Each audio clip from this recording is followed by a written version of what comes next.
All right, welcome back, everyone. So today we're going to be taking a deep dive into this idea, this concept of the law of letting go. Okay.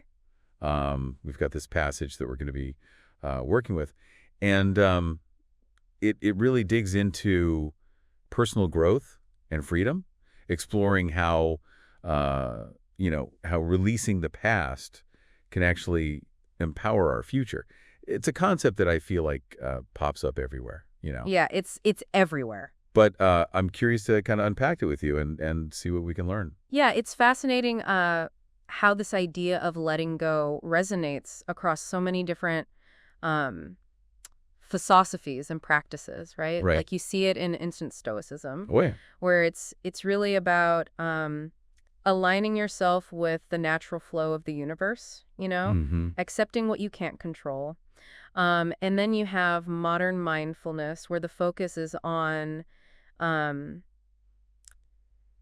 being present without judgment, letting thoughts and emotions pass without getting swept away by them.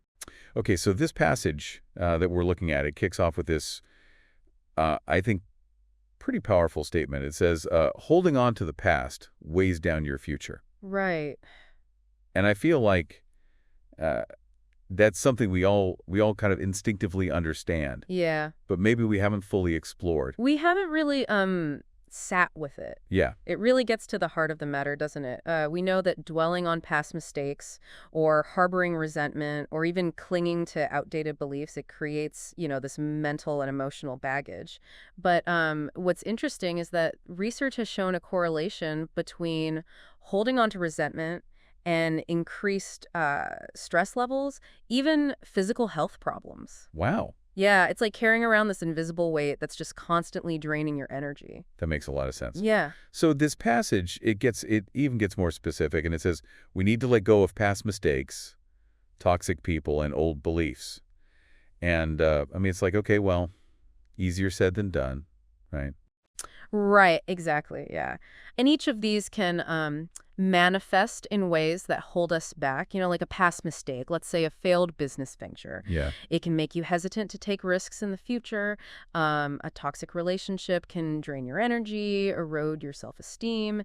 It just makes it harder to see your own worth. And then you have old beliefs.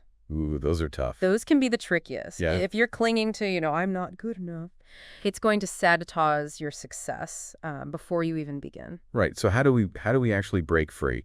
The passage it kind of points to detachment as being this key, but I think it's easy to misunderstand that concept. Yes. It's not about pretending the past didn't happen or suppressing our feelings, is it? Absolutely not. Okay. Detachment is more about shifting your relationship to the past. Okay. It's acknowledging the impact it's had on you, learning from it, but not letting it dictate your present actions or your future choices. Think of it like decluttering your mental landscape. Okay. Just as a minimalist home allows for greater clarity and freedom of movement, so too does releasing the burdens of the past create space for new experiences and perspectives. Okay. So how do we actually put this into practice? Like, what are some tangible steps that we can take towards letting go? Well, mindfulness and self-reflection are crucial. Taking the time to identify what's holding you back, whether it's, a specific event or a relationship or a limiting belief, that's the first step. Forgiveness, both of yourself and of others, is essential for releasing resentment and then reframing negative experiences as learning opportunities.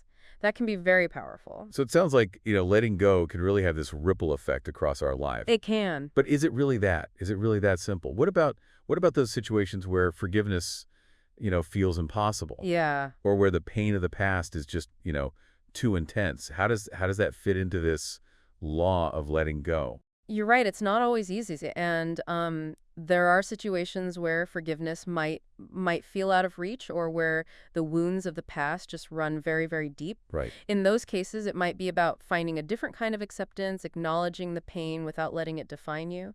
It might also mean seeking professional help to process those experiences and develop, healthy coping mechanisms. Okay. The key is to remember that letting go is an ongoing process, not a destination. It's about consistently making the choice to move forward even when it's difficult. So it's not about erasing the past. No. It's about choosing how we relate to it. Exactly. Okay. That makes a lot of sense. Yeah, it's about recognizing that the past has shaped you, but it doesn't have to control you. Hmm. This has been incredibly insightful. Thank you. So as a final thought for everyone listening, what's one thing, just one thing that you could start letting go of today to create a more fulfilling future?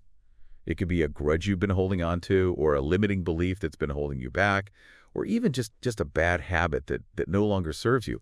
What small step can you take towards that freedom and growth? Thanks for joining us, and we'll see you next time. Sounds good. GAM.